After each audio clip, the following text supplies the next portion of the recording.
Peter the Great, by Jacob Abbott. Chapter 6. The Emperor's Tour, 1697. At the time when the Emperor issued his orders to so many of the sons of the nobility, requiring them to go and reside for a time in the cities of Western Europe, he formed the design of going himself to make a tour in that part of the world, for the purposes of visiting the courts and capitals, and seeing with his own eyes what arts and improvements were to be found there which might be advantageously introduced to his own dominions. In the spring of the year 1697 he thought that the time had come for carrying this idea into effect.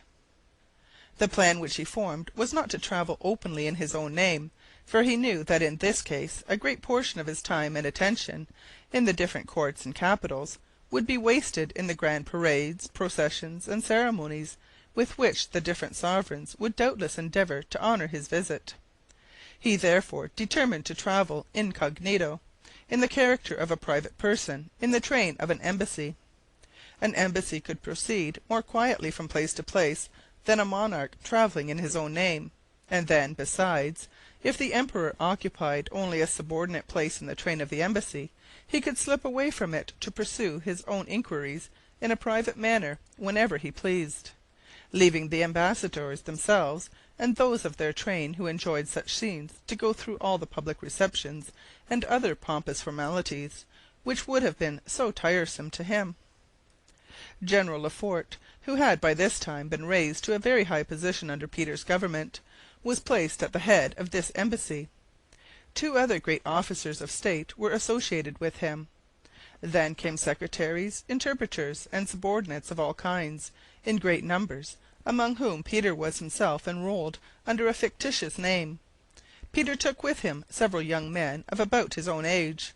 2 or 3 of these were particular friends of his, whom he wished to have accompany him for the sake of their companionship on the journey.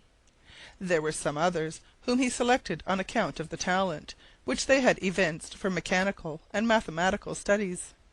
These young men he intended to have instructed in the art of shipbuilding in some of the countries which the embassy were to visit.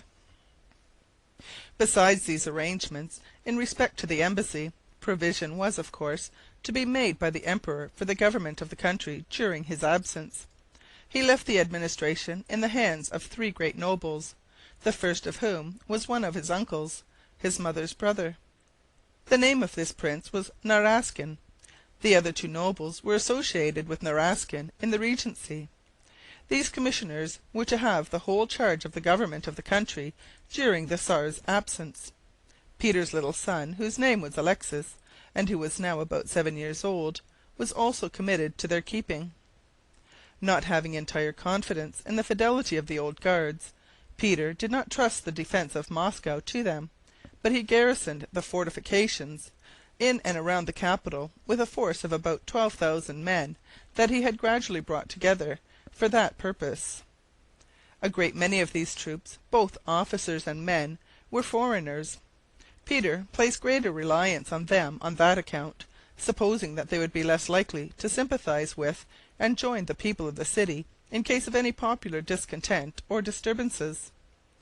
The guards were sent off into the interior and towards the frontiers, where they could do no great mischief, even if disposed. At length, when everything was ready, the embassy set out from Moscow. The departure of the expedition from the gates of the city made quite an imposing scene, so numerous was the party which composed the ambassadors' train. There were in all about 300 men. The principal persons of the embassy were, of course, splendidly mounted and equipped, and they were followed by a line of wagons conveying supplies of clothing, stores, presents for foreign courts, and other baggage. This baggage train was, of course, attended by a suitable escort. Vast multitudes of people assembled along the streets and at the gates of the city to see the grand procession commence its march. The first place of importance at which the embassy stopped was the city of Riga, on the shores of the Gulf of Riga, in the eastern part of the Baltic Sea. Riga and the province in which it was situated, though now a part of the Russian Empire, then belonged to Sweden. It was the principal port on the Baltic in those days, and Peter felt a great interest in viewing it, as there was then no naval outlet in that direction from his dominions. The governor of Riga was very polite to the embassy, and gave them a very honorable reception in the city, but he refused to allow the ambassadors to examine the fortifications. It had been arranged beforehand between the ambassadors and Peter that two of them were to ask permission to see the fortifications, and that Peter himself was to go around with them as their attendant when they made their visit, in order that he might make his own observations in respect to the strength of the work and the mode of their construction. Peter was accordingly very much disappointed and vexed at the refusal of the governor to allow the fortifications to be viewed, and he secretly resolved that he would seize the first opportunity after his return to open a quarrel with the King of Sweden and take this city away from him. Leaving Riga, the embassy moved on towards the southward and westward, until at length they entered the dominions of the King of Prussia. They came soon to the city of Königsberg, which was at that time the capital. The reception of the embassy at this city was attended with great pomp and display. The whole party halted at a small village at the distance of about a mile from the gates, in order to give time for completing the arrangements, and to await the arrival of a special messenger and an escort from the king to conduct them within the walls. At length, when all was ready, the procession formed about 4 o'clock in the afternoon. First came a troop of horses that belonged to the king. They were splendidly caparisoned, but were not mounted. They were led by grooms. Then came an escort of troops of the royal guards. They were dressed in splendid red uniform, and were preceded by kettledrums. Then a company of the Prussian nobility in beautifully decorated coaches, each drawn by 6 horses. Next came the state carriages of the king. The king himself was not in either of them, it being etiquette for the king to remain in his palace and receive the embassy at a public audience there after their arrival. The royal carriages were sent out, however, as a special though indirect token of respect to the Tsar, who was known to be in the train. Then came a procession of pages, consisting of those of the king and those of the ambassadors marching together. These pages were all beautiful boys, elegantly dressed in characteristic liveries of red laced with gold.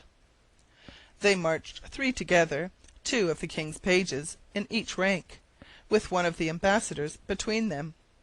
The spectators were very much interested in these boys, and the boys were likewise doubtless much interested in each other, but they could not hold any conversation with each other, for probably those of each set could speak only their own language. Next after the pages came the embassy itself. First there was a line of 36 carriages, containing the principal officers and attendants of the 3 ambassadors. In one of these carriages, riding quietly with the rest as a subordinate in the train, was Peter. There was doubtless some vague intimation circulating among the crowd that the Emperor of Russia was somewhere in the procession, concealed in his disguise. But there were no means of identifying him, and of course whatever curiosity the people felt on the subject remained ungratified. Next after these carriages came the military escort which the ambassadors had brought with them. The escort was headed by the ambassadors' band of music, consisting of trumpets, kettledrums, and other martial instruments. Then came a body of foot guards.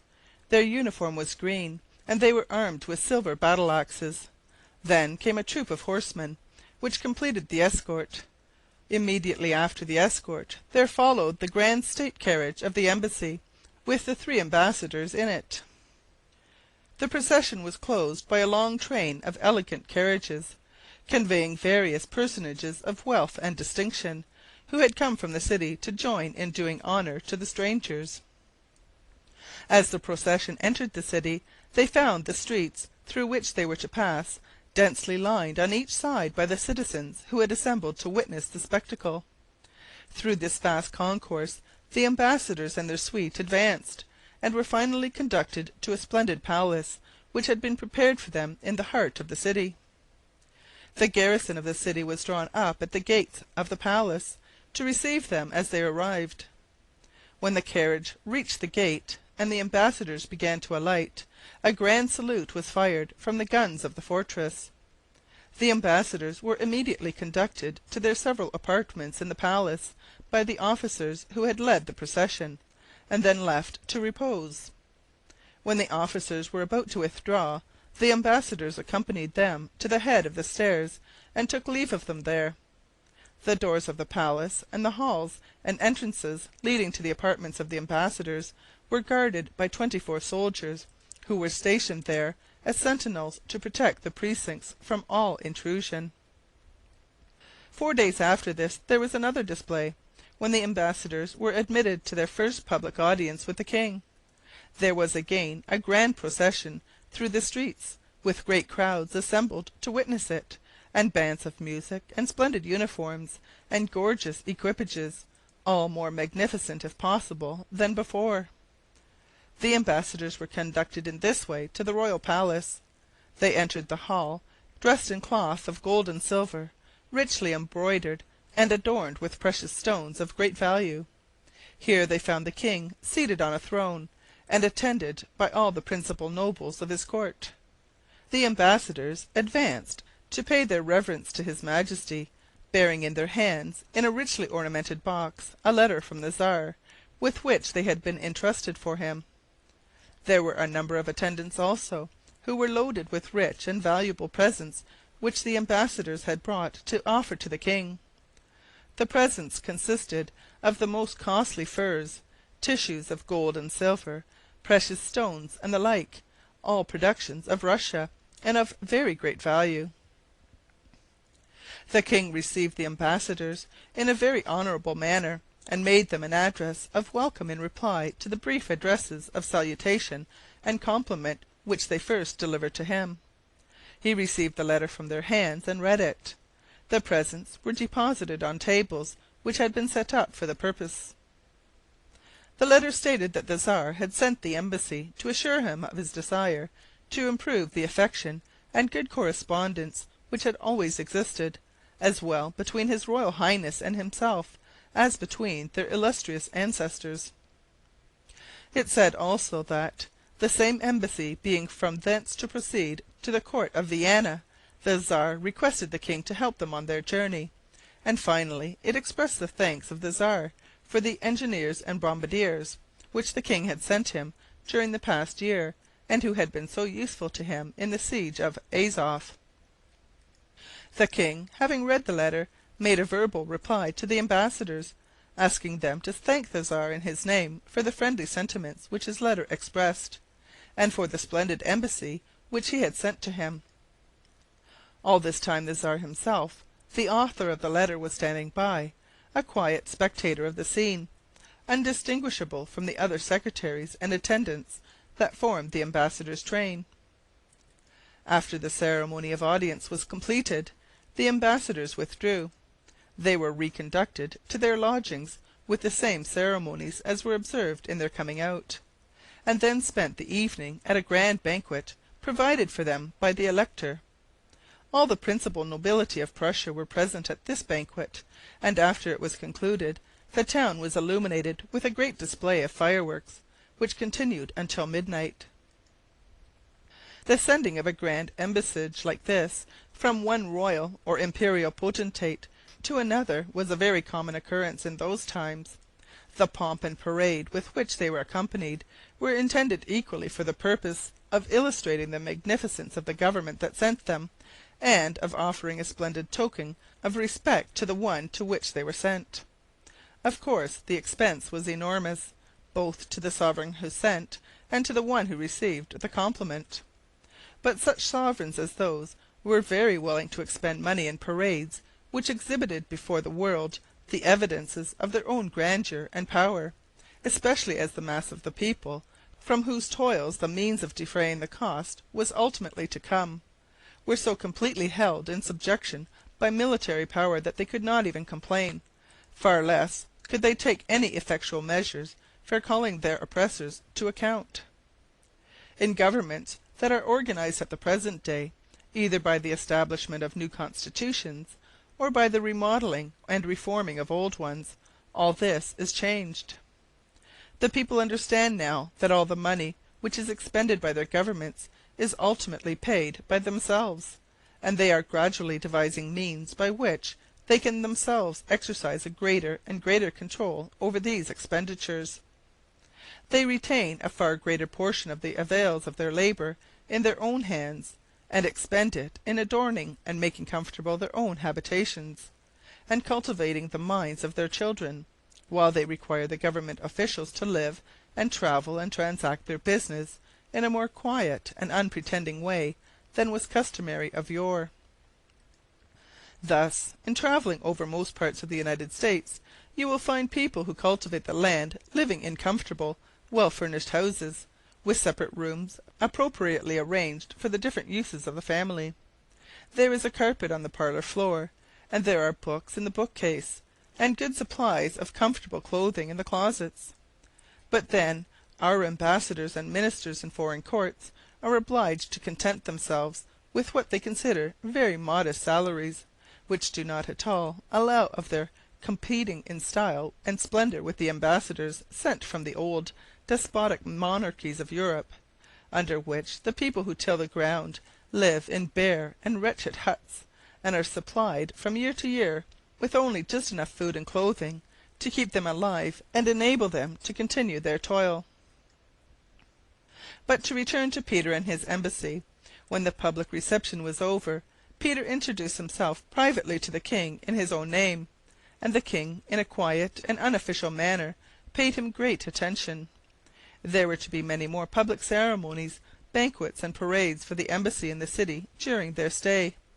But Peter withdrew himself entirely from the scene, and went out to a certain bay, which extended about 150 miles along the shore between Koningsberg and Dantzic, and occupied himself in examining the vessels which were there, and in sailing to and fro in them. This bay you will find delineated on any map of Europe. It extends along the coast for a considerable distance between Koningsberg and Dantzic, on the southeastern shore of the Baltic Sea. When the ambassadors and their train had finished their banquetings and celebrations in Koningsberg, Peter joined them again, and the expedition proceeded to Dantzic. This was at that time, as it is now, a large commercial city, being one of the chief ports on the Baltic, for the exportation of grain from Poland and other fertile countries in the interior. By this time it began to be everywhere well known that Peter himself was traveling with the embassy. Peter would not, however, allow himself to be recognized at all, or permit any public notice to be taken of his presence, but went about freely in all the places that he visited with his own companions, just as if he were a private person, leaving all the public parades and receptions, and all the banquetings and other state and civic ceremonies, to the 3 ambassadors and their immediate train. A great many elegant and expensive presents, however, were sent in to him, under pretense of sending them to the ambassadors. The expedition travelled on in this way along the coasts of the Baltic Sea, on the way toward Holland, which was the country that Peter was most eager to see. At every city where they stopped, Peter went about examining the shipping.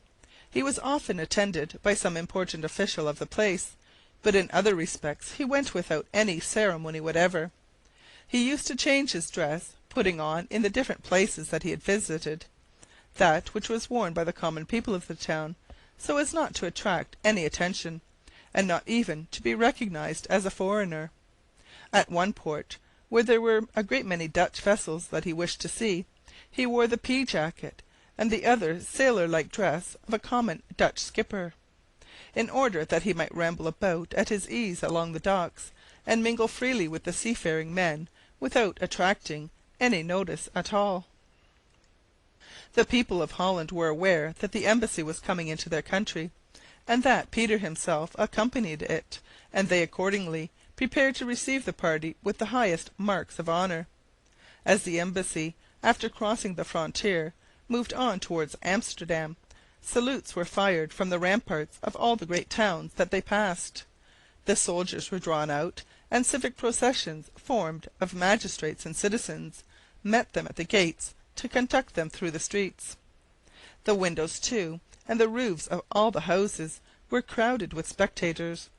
Wherever they stopped at night, bonfires and illuminations were made in honor of their arrival, and sometimes beautiful fireworks were played off in the evening before their palace windows.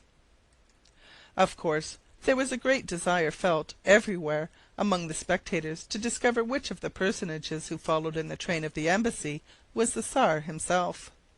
They found it, however, impossible to determine this point, so completely had Peter disguised his person and merged himself with the rest. Indeed, in some cases, when the procession was moving forward with great ceremony, the object of the closest scrutiny in every part, for thousands of eyes, Peter himself was not in it at all. This was particularly the case on the occasion of the grand entry into Amsterdam. Peter left the party at a distance from the city, in order to go in quietly the next day, in company with some merchants with whom he had become acquainted. And accordingly, while all Amsterdam had gathered into the streets, and were watching with the most intense curiosity every train as it passed, in order to discover which one contained the great Tsar, the great Tsar himself was several miles away, sitting quietly with his friends, the merchants, at a table in a common country inn. The government and the people of Holland took a very great interest in this embassy, not only on account of the splendor of it, and the magnitude of the imperial power which it represented, but also on account of the business and pecuniary considerations which were involved. They wished very much to cultivate a good understanding with Russia, on account of the trade and commerce of that country, which was already very great, and was rapidly increasing. They determined, therefore, to show the embassy every mark of consideration and honor. Besides the measures which they adopted for giving the embassy itself a grand reception, the government set apart a spacious and splendid house in Amsterdam for the use of the Tsar during his stay. They did this in a somewhat private and informal manner, it is true, for they knew that Peter did not wish that his presence with the embassy should be openly noticed in any way. They organized also a complete household for this palace, including servants, attendants, and officers of all kinds, in a style corresponding to the dignity of the exalted personage who was expected to occupy it. But Peter, when he arrived, would not occupy the palace at all, but went into a quiet lodging among the shipping, where he could ramble about without constraint, and see all that was to be seen which could illustrate the art of navigation. The Dutch East India Company, which was then perhaps the greatest and most powerful association of merchants which had ever existed, had large shipyards where their vessels were built, at Saardam. Saardam was almost a suburb of Amsterdam, being situated on a deep river which empties into the Y, so called, which is the harbour of Amsterdam, and only a few miles from the town. Peter immediately made arrangements for going to these shipyards, and spending time while the embassy remained in that part of the country in studying the construction of ships, and in becoming acquainted with the principal builders. Here, as the historians of the time say, he entered himself as a common ship carpenter, being enrolled in the list of the company's workmen by the name Peter Michaelhoff, which was as nearly as possible his real name. He lived here several months, and devoted himself diligently to his work. He kept 2 or 3 of his companions with him, those whom he had brought from Moscow as his friends and associates on the tour, but they, it is said, did not take hold of the hard work with nearly as much zeal and energy as Peter displayed. Peter himself worked for the greatest part of every day among the other workmen, wearing also the same dress that they wore. When he was tired of work, he would go out on the water, and sail and row about in the different sorts of boats, so as to make himself practically acquainted with the comparative effects of the various modes of construction. The object which Peter had in view in all this was, doubtless, in a great measure his own enjoyment for the time being. He was so much interested in the subject of ships and shipbuilding, and in everything connected with navigation, that it was a delight to him to be in the midst of such scenes as were to be witnessed in the company's yards. He was still but a young man, and, like a great many other young men, He liked boats and the water. It is not probable, notwithstanding what is said by historians about his performances with the broadaxe, that he really did much serious work. Still, he was naturally fond of mechanical occupations, as the fact of his making a wheelbarrow with which to construct a fortification in his schoolboy days sufficiently indicates. Then again, his being in the shipyards so long, nominally as one of the workmen, gave him undoubtedly great facilities for observing everything which it was important that he should know. Of course he could not have seriously intended to make himself an actual and practical ship carpenter, for, in the first place, the time was too short. A trade like that of a ship carpenter requires years of apprenticeship to make a really good workman. Then, in the second place, the mechanical part of the work was not the part which it devolved upon him, as a sovereign intent on building up a navy for the protection of his empire, even to superintend. He could not therefore have seriously intended to learn to build ships himself, but only to make himself nominally a workman, partly for the pleasure which it gave him to place himself so wholly at home among the shipping, and partly for the sake of the increased opportunities which he thereby obtained of learning many things which it was important that he should know. Travellers visiting Holland at the present day often go to Saardam to see the little building that is still shown as the shop which Peter occupied while he was there. It is a small wooden building, leaning and bent with age and decrepitude, and darkened by exposure and time. Within the last half-century, however, in order to save so curious a relic from further decay, the proprietors of the place have constructed around it and over it an outer building of brick, which encloses the hut itself like a case.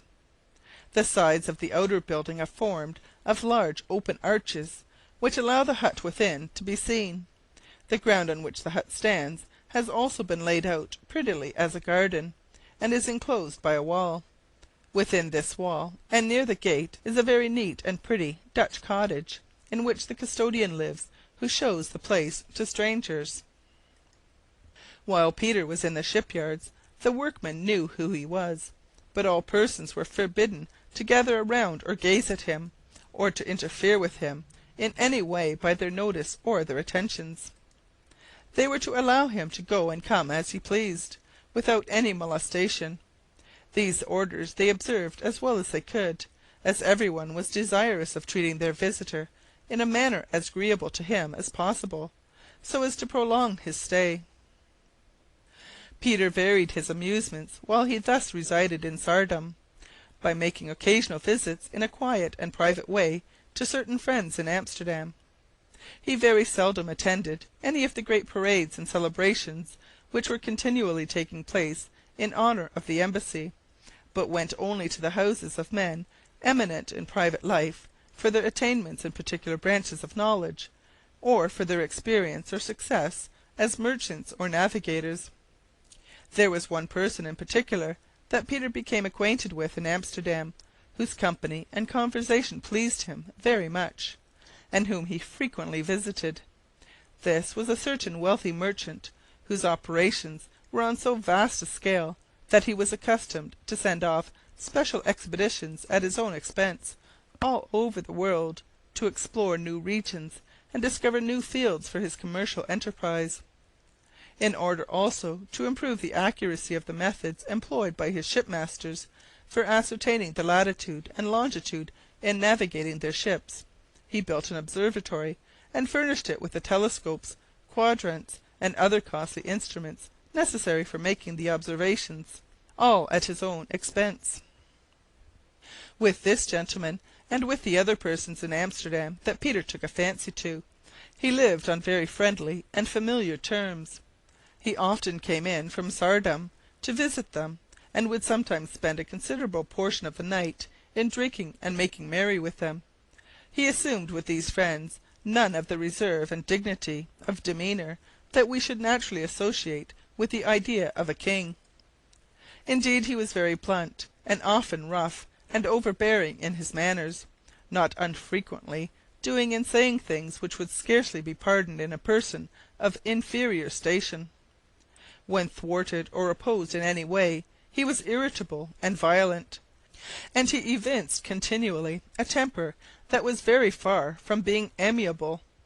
In a word, though his society was eagerly sought by all whom he was willing to associate with, he seems to have made no real friends. Those who knew him admired his intelligence and his energy, and they respected his power, but he was not a man that any one could love. Amsterdam, though it was the great commercial centre of Holland, and indeed at that time of the world, was not the capital of the country. The seat of government was then, as now, at The Hague. Accordingly, after remaining as long at Amsterdam as Peter wished to amuse himself in the shipyards, the embassy moved on to The Hague, where it was received in a very formal and honourable manner by the king and the government.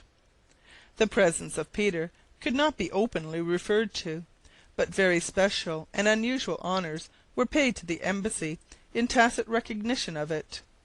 At The Hague were resident ministers from all the great powers of Europe, and these all, with one exception, came to pay visits of ceremony to the ambassadors, which visits were of course duly returned with great pomp and parade.